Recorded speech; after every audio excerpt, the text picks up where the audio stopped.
नमस्कार दोस्तों, स्वागत है मेरे यूट्यूब चैनल में। दोस्तों, ये रेलवे बोर्ड, ये अश्विनी वैष्णव, ये बच्चों का ज़िंदगी बर्बाद करने का ठेका ले रखा है कि आइए कुछ भी हम नोटिस उल-जुलूल डाल देते हैं, आप केस कीजिएगा, कोर्ट जाइएगा, कोर्ट में स्टे लग जाएगा, एग्ज़ाम नहीं होगी, बस डिले चलते रहेगा।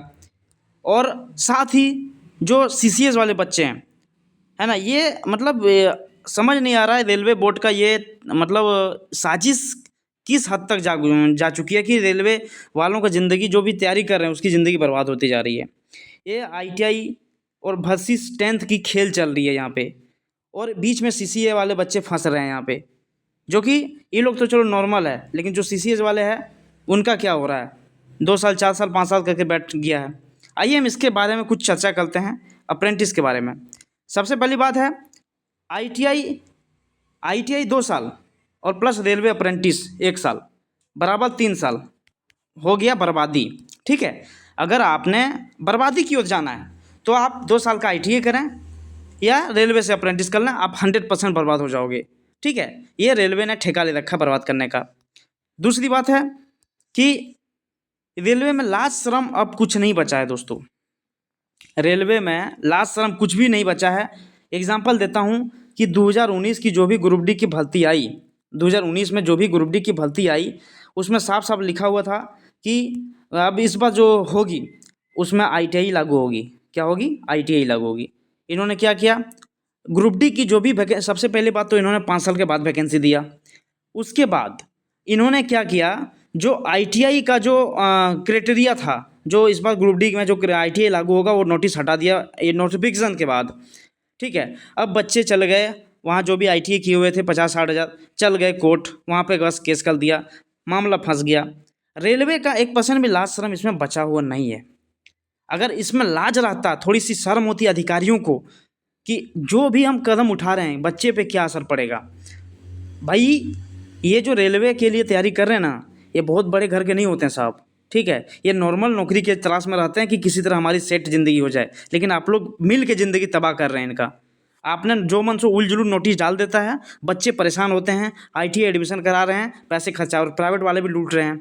एक आईटीआई करने जाओ 30,000 35,000 ले रहे हैं उसको करवाने का। सरकारी में तो आपका मिल ही नहीं रहा है। सरकारी में इतनी मेरिट बन रही, इतनी नंबर पे एग्ज़ाम का सिचुएशन था, एग्ज़ाम दे के आईटीआई करता था, वो भी आपने हटा दिया। 10th में जो भी मान लीजिए ज़्यादा मार्क्स है उसी का सिलेक्शन हो रहा है। चलिए कोई बात नहीं। अब कहाँ गए वो अप्रेंटिस का मुद्दा उठाने वाले लोग? कुछ लोग थे, है ना, मैं नाम लूँगा भी आगे, बहुत सारी प्रक्रिया इसमें है, वीडियो में आप देखते रहिएगा, अच्छा भी लगेगा, गुस्सा भी लगेगा। ये कहाँ किस बिल में घुसा है, अप्रेंटिस का जो मुद्दा उठाता था, रोज़ उसका चलता था मुद्दा, कुछ ना कुछ मुद्दा चल रहा था, पार्लियामेंट में तो यहाँ तो वहाँ मुद्दा चलते रहता। पहला नाम लेना चाहूँगा मैं, ये है ललन कुमार सिंह। ठीक है, बिहार के ये बने हुए हैं, ये सत्ता के लालची बन चुके हैं ये, है ना। अभी अच्छा सा मंत्रालय मिल गया है, बढ़िया सा गाड़ी मिल गया है, 4-5 आगे पीछे गाड़ी मिला है, फोर्स लगे हुए हैं, सिक्योरिटी गार्ड लगे हुए हैं, आराम से ऐश की ज़िंदगी जी रहे हैं। ये इनका, ये टोपीबाज आदमी का एक बार पिछले बार कुछ बच्चे बिहार के गए थे वहाँ पे ललन सिंह के पास। ये पहले आरजेडी के विधायक मतलब सांसद ही थे, लेकिन वो अलग ही थे, उसमें मर्ज बीजेपी मर्ज नहीं हुआ था, ये अलग ही पार्टी का सांसद बने हुए थे। ठीक है, उस टाइम बहुत सारे बच्चे इनके पास, टोपीबाज आदमी के पास गए, इन्होंने मुद्दा उठाया आपका यहाँ पे संसद में, संसद भवन में मुद्दा उठाया, अच्छी बात है, उठाना चाहिए, लेकिन इनका कोई वैल्यू नहीं मिला। मैं इनको इसीलिए टोपीबाज बोल रहा हूँ, आप सुनते रहिएगा, इसका मैटर सुनते रहिएगा। मैं एक्चुअली पेपर कटिंग वगैरह नहीं ला पाया, मैं बता देता हूँ डायरेक्ट, आप सुनिएगा। सभी को पता होगा, अपडेट रहते हैं आप लोग, लेकिन फिर भी मैं एक बार रिवीजन कर देता हूँ। देखिए, इनके पास बच्चे लोग गए, इनको आश्वासन दिया कि सर ऐसे ऐसे बात है। इन्होंने संसद भवन में क्या बोला कि हमारे जो भी एरिया में है लगभग 8,000 7,000 स्किल्ड अप्रेंटिस है, आप इनके लिए कुछ योजना होनी चाहिए, कुछ होनी चाहिए। अब ये बंदा क्या है, अब बीजेपी का सत्ता में आ गया है। अभी क्या हुआ, लोकसभा चुनाव 19 ख़त्म हो गया, अब ये 24 में इसका जीत गया। ये आज जदयू से है, सॉरी आरजेडी बोल दिया था, जदयू, ये जदयू नीतीश कुमार की पार्टी से है। अब इनका हो गया बीजेपी मर्ज, अब ये इनका बढ़िया मंत्रालय मिल गया। अब मुद्दा, अब देखिए ये चीज़ इतना पलटता है लोग, मतलब क्या जो खिला देता है, जो मतलब जो भी पार्टी लोग है, क्या जो खिला देता है, विपक्ष में रह के आप, इतनी आपकी क्षमता है, विपक्ष में रह के आप मुद्दा उठाते हैं, लेकिन पक्ष में रह के मुद्दा नहीं उठा सकते, क्योंकि आप पक्ष में हैं। आप जो बोलेंगे तो कुछ सुन सकता है, लेकिन क्यों? आपको तो बढ़िया मंत्री वाला गाड़ी मिल गया है, आगे पीछे गाड़ियाँ हैं, घूम रहे हैं मस्ती में। अगर मान लीजिए कुछ बोल देंगे, विरोध में हो जाएगा, पार्टी छिन जाएगी। यही ना होता है आजकल। तो ये चीज़ होता है, विरोध में रह के आप कुछ भी कर सकते हैं। लेकिन आप अगर जो भी रेल मंत्रालय है, उनका रेल मंत्रालय है, आपका मत्स्य विभाग है, पंचायती राज है कि ना, आपका भी कोई मंत्रालय है सर जी। आप इसको एक बात रखते हैं अश्विनी वैष्णव को, आपकी क्लोजली है, आप जाइएगा उनके पास की बात रखिएगा कि कुछ होना चाहिए, तो क्यों नहीं होगा, ज़रूर होगा। दूसरी बात है, ये शिव कुमार मिश्रा, ये यूनियन नेता हैं, ठीक है, बात तो रखते हैं, लेकिन भरोसा थोड़ी कम होती है कि ये बात रख रहे हैं नहीं रख रहे हैं। अश्विनी वैष्णव जी से मिलते रहते हैं, लेकिन कोई भी अपडेट इनका नहीं आता है, अच्छे से अपडेट कुछ नहीं आता है कि ये होगा। अटपटांग झूठ बोलने वाले आदमी हैं ये, ठीक है, अपना मतलब ही है। कभी बीजेपी के जाल में घुसेंगे प्रचार करने के लिए, तो कभी जाएंगे कहीं भी दूसरे तक चल जाएंगे। ये इस तरह का आदमी है, इनका कोई फिक्स नहीं आता है कि आपने जो किया है वो, ये है ना। ये बच्चों लोग कोर्ट में गया था पिछले बार, ये अपना क्रेडिट 2/3 का ले रहा है कि हमने दिया करवा के 2/3। अरे आपके अंदर इतनी क्षमता है तो आपने अप्रेंटिस के लिए अलग से नियुक्ति क्यों दे दिया? हमको नहीं चाहिए जीएम पावर, जीएम पावर संभव नहीं है, क्योंकि बहुत सारे अप्रेंटिस हो गए, नहीं संभव है। चलिए छोड़िए, आप अप्रेंटिस के लिए जैसे डिपार्टमेंटल का जॉन बाइज निकलता है, आप जॉन बाइज क्यों नहीं निकालते हैं अप्रेंटिस के लिए, बता दीजिए आप। ये वो चीज़ तो कर सकते हैं ना आप, जॉन बाइज जैसे डिपार्टमेंटल होता है वैसे आप डिपार्टमेंटल इसको निकाल दीजिए कि जो भी अप्रेंटिस है वो भरेगा साल में 2 साल में, जो अब तो कैलेंडर का कोई फॉलो हो नहीं रहा है। 2 साल में 3 साल में वैकेंसी आएगी आपका, तो अप्रेंटिस वाला भरेगा, ठीक है। ये चीज़ तो कर सकते हैं ना आप, ठीक है ना। तो आप ये क्यों नहीं कर रहे हैं? आप खाली सत्ता का दलाल में जाके बैठ करके आप जो मासूम अप्रेंटिस वाले भाई साहब हैं, जो खट खट के आ रहे हैं, आपको भरोसा देते हैं, आपको मसीहा मानते हैं कि अप्रेंटिस का मसीहा हैं आप, ठीक है। आपने नौकरी दिलवाई है, खाक नहीं कुछ नौकरी दिलाई, आपने क्या दिलाई है करना, बता दीजिए आप। कुछ भी अपने कंप्लीट कब, आपने 2019-22 में ही बोल रहा था कि 70,000 की रेलवे की वैकेंसी आ रही, साला 32,000 आया। क्या भरोसा आपको, आप पे कौन भरोसा कर सकता है सर जी, बताइए। आप पे भरोसा कौन कर सकता है गुरु जी, बताइए। भरोसा लायक रहेंगे तब ना भरोसा करेगा आपको, बताइए। कोई मैटर नहीं बन रहा है आपका, अभी कोई अपडेट आपने, आप कुछ बात ही नहीं रखते हैं, क्या करेंगे बताइए, ठीक है। अब देखिए कुछ है कि अगली कोर्ट केस कब होगी। अगली कोर्ट केस अभी 29 जुलाई को, 28 जुलाई या 31 जुलाई को या 28 जुलाई को कुछ हुआ था ऐसे। तो उसमें से क्या हुआ, 28 को हुआ था लेकिन 29 को हो गया, शायद 29-30 को हो गया।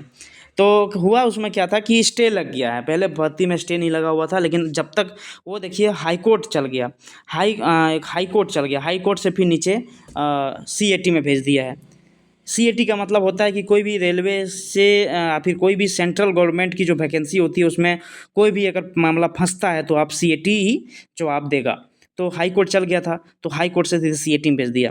अब हाई कोर्ट का कहना है कि आप जल्द से जल्द इनका फैसला सुनवाइए 1 महीने के अंदर। तो 1 महीने के अंदर इसका एग्ज़ाम नहीं हो सकता। अच्छी बात है, 1 महीना उन्होंने टाइम दिया है, इसलिए क्योंकि अभी अंडर ग्रेजुएट का एग्ज़ाम स्टार्ट होने हैं 7 तारीख से, उसके बाद ही आपका ग्रुप डी का होगा। 1 महीने के अंदर आपकी लगभग उसका जो अंडर ग्रेजुएट का है उसका एग्ज़ाम कंप्लीट हो जाएगा। उसके बाद जो आपके हो गया ग्रुप डी का एग्ज़ाम होगा, ठीक है। तब तक इनकी वैकेंसी क्लियर हो जानी है, तब तक इसका मामला है सेट हो जानी है।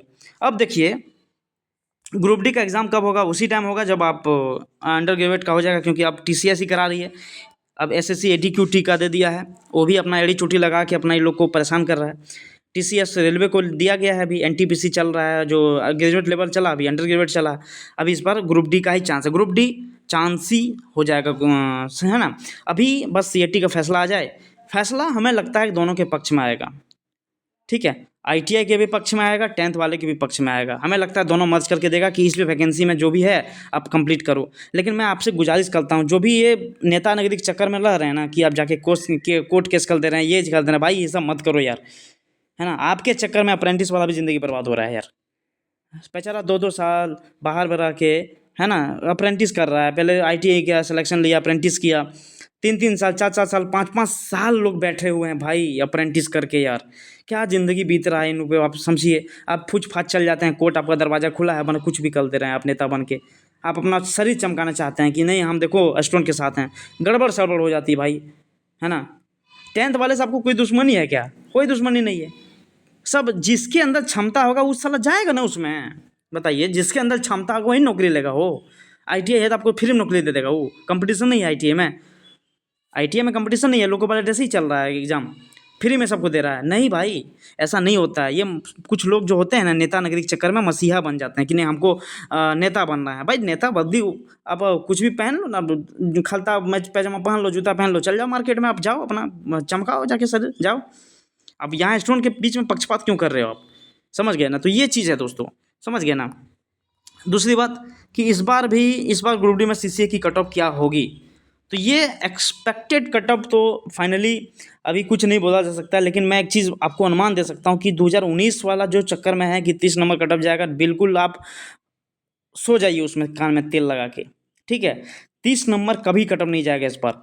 कम से कम आप देखिए इस बार क्या है, अप्रेंटिस संख्या अभी जो 1,19,000 बताया, तो उतना नहीं है। कुछ वो लोग प्राइवेट वाला में भी डाल दिया है, इतनी 1,19,000 आपने देखा रेलवे में जो डाला गया फॉर्म, तो वो उतना नहीं है, लगभग 60,000 70,000 होगा। और 60-70,000 जो भी है ना, जो अदर जो अप्रेंटिस किए हुए हैं, जो प्राइवेट से है या फिर अदर सेक्टर से है, रेलवे छोड़ के, तो वो लोग अपना उसमें दिया हुआ है, तो वो लोग को छांट देगा। उस लोग से आपको कंपटीशन नहीं है, कंपटीशन आपको रेलवे अप्रेंटिस से ही है।